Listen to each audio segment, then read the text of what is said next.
Today, I want to speak to the couples who are in a hard place right now. Maybe you're thinking about giving up. Maybe you feel hopeless. I just wanted you to know, and I'm going to quote a Bible verse. It's from Revelations 2:21, 5 says, I am making all things new. God is still in the restoration business. Doesn't make a permanent decision based on a temporary season. That's what you don't want to do. You don't want to make a permanent decision on a temporary situation because it's only temporary. And you can do some things to turn it around. Now, in this video, I'm going to give you some things to do to turn it around. Now, a few weeks back, and I talked about Jason Tatum and how he came back off an injury. The last one of the other things I showed up in my Kobe Bryant jersey, and we talked about some things. But today, I want to address it to the couples, you know, beneficial. Start, sharing with someone because, hey, we're doing this to help couples in their relationship. So I'm going to give you a few things here today that can definitely help you. Just stay with me. Stay with me. Help you in your relationship. I want to also talk to couples that you might be doing okay. Don't settle for where you're at. Don't settle for that mediocre situation. Be complacent. Don't settle there. God has designed something extraordinary for your marriage too. But it's going to require some things, and we're going to talk about those. It's required you to be intentional, but it's worth it. Make your marriage your treasure. Where your treasure is, that's where your heart is also. So we want to kind of shift this thing. We're going to talk about, I'm going to give you a ton of small things. And just like I said before, even those couples that might be in a hard place, you might be in a difficult spot, but here where it's it count. And it's where you can start doing these little things. And some of these things you might recognize that you're doing, I'm going to give you positive, but you might want to flip the switch because if you are doing them, you can maybe swip the switch and start just doing these things and just see what the difference happen. And it's little things that you can do. I'm gonna give you a ton of little things that you can do on your relationship to keep this thing going. So, number one thing that you can do in this area of marriage, number one, simply start just greeting your spouse. Oh, you say, oh, Marcel says, I mean, you know how you did when you were dating? Hey, always called her. The conversations were always polite and greeting. Go back to greeting. And when you're speaking to your spouse, here's another key little small thing. You might say small, but make that eye contact when you speak. Hey, when that curiosity state, when you were dating, you looked them in the eyes. So start talking to your spouse, look them in the eyes. Celebrate. Celebrate the milestone. I know we celebrate birthdays, anniversaries. We can celebrate any little thing, promotions, news about things. Just celebrate.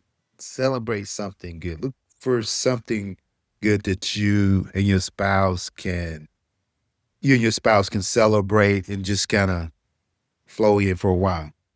Speak good words and positive things about your spouse to others.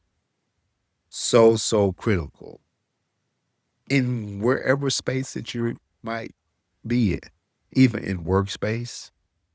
And I know we are busy on our schedule, but wherever you find yourself in a conversation or whatever, and it comes up about your spouse, speak positive words, positive things. Always say good things about your wife to other people. Affirm your, wife to other people. Okay.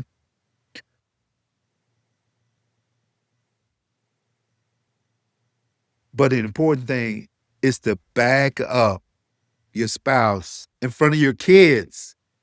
Back your spouse up. Back each other up. Now, if you have a disagreement on the way something is handled, do not do it in front of the child. Go and you guys talk about it later. In front of that child, make sure that you are communicating with them. Mom and dad is saying this together. That's how you're gonna get them on on the right rhythm. Always show respect to each other. Respect what the other one is saying. So critical to add that value to each other. And that requires listening because what's going to happen is you're going to, your spouse is not in a good place a lot of times. And if you want to be sensitive to what your spouse is saying, touch your spouse, Dave. Now, all these points that I'm giving you, I'm talking about getting yourself going in a positive direction.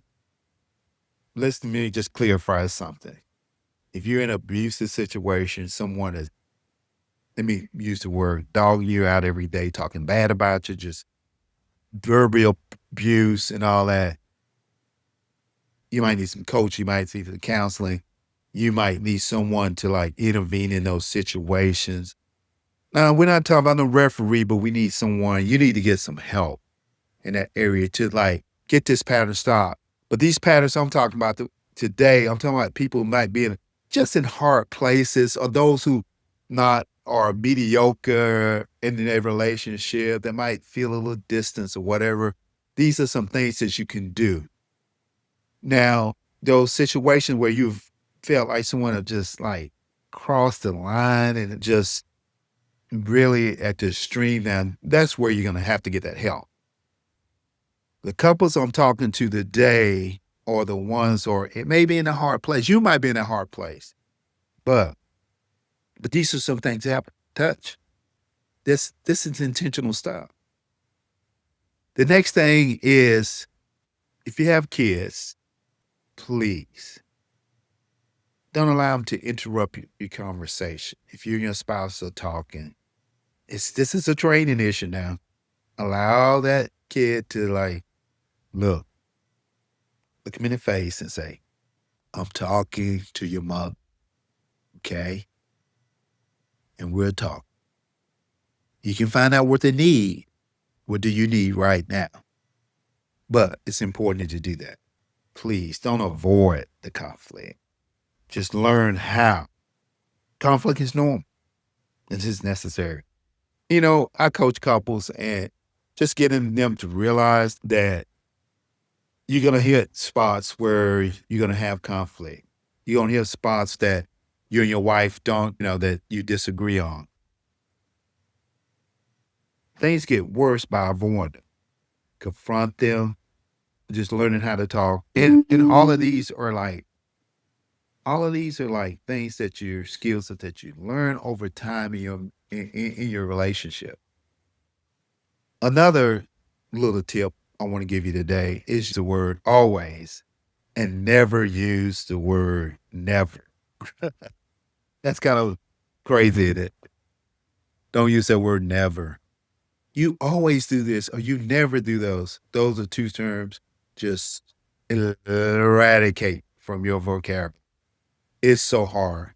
I can tell you after 4 decades, okay, I still struggle with this. And these are two words that my wife, let me just tell you, early on in our relationship, even in her college days, she took a class, family and marriage, and those are the two things that they told her to do. Those two words don't use. And she told me early on, these are two words, it'll help us throughout our relationship. And those two words are always and never.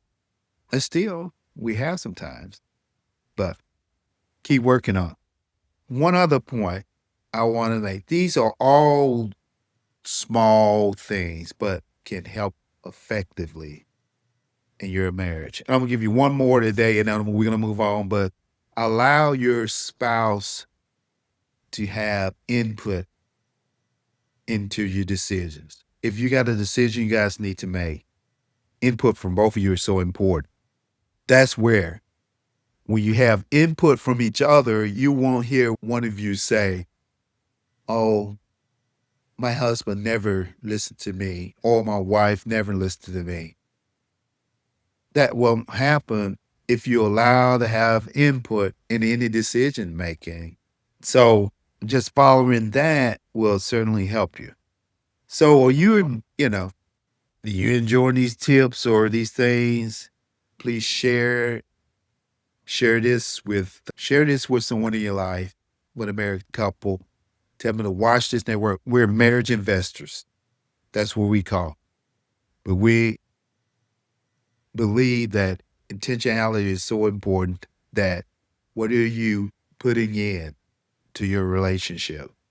The seeds that you're sowing, the things that you are building on, or you're putting in those things or putting into your relationship. And I just want to leave you with this one thing, is that our marriage is huge. It's worth fighting for. So don't settle. Your marriage is meant to reflect. Remember to reflect to not only to the relationship you guys, but it reflects to the world that God is faithful, and it's not just fighting for yourself.